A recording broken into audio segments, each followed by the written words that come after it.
Forgive the delay. We have visited every region and confirmed the presence of Ascians throughout the realm. Lest a grave predicament be made to seem hopeless, it should be noted that they are of inferior rank. The black-masked minions who answer to the Red.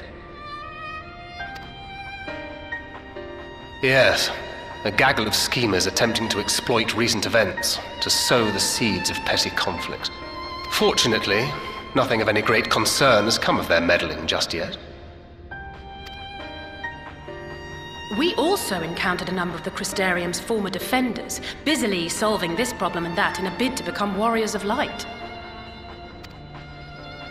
Their zeal is to be applauded.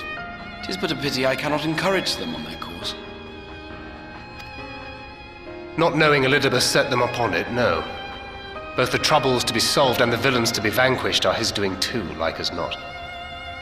And so, with apologies to the aspiring warriors of light, I believe it best that we deal with the Ascians quickly and quietly.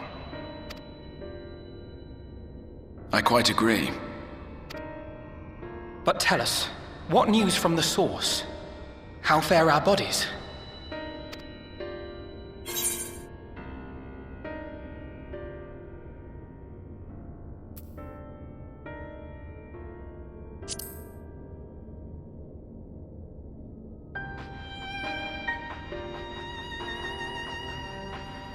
Oh dear. Then we must redouble our efforts. Not that we've ever stinted in that regard.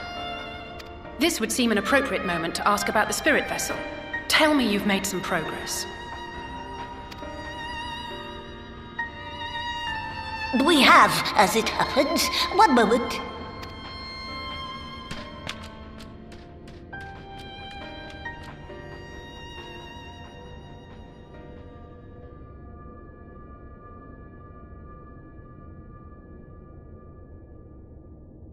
The red stones. Then this doth mean... For the benefit of all, permit us to explain.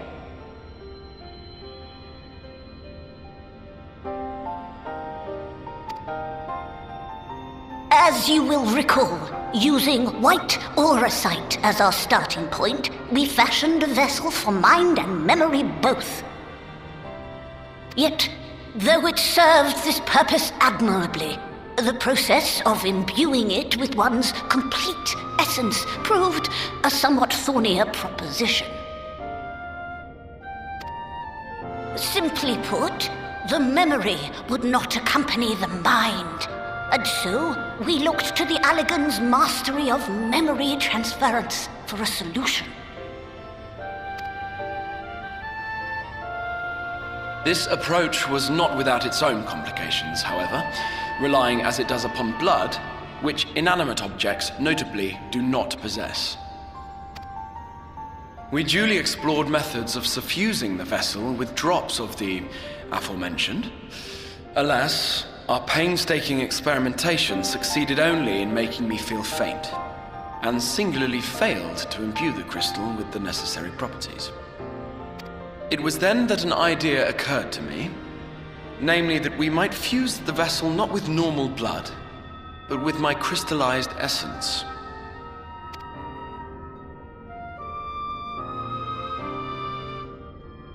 You're doing this for our sakes, so far be it from us to complain. But don't think we haven't noticed what's happening to your arm. It falls well short of offering up my life in exchange for yours, which was your only stipulated prohibition, as I recall. And it is but a small price to pay for delivering you home.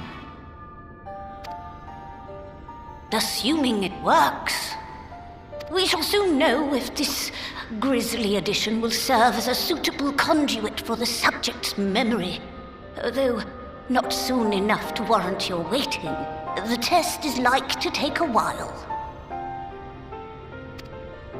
Let us be off then. We have Ascians to attend to, among other things. Forgive me, but I count 6 vessels, and there are only 5 of us. One is for testing purposes.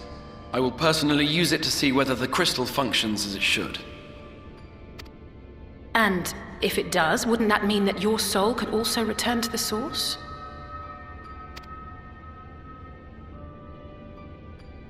Yes. In theory, at least. But there is a distinct difference between your circumstances and mine. While your corporeal forms want for souls, my past self does not. Mayhap our essences would blend, or mayhap they would curdle. There is no telling what might occur.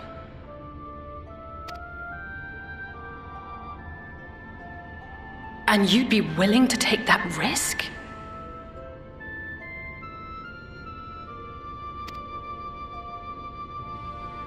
I would.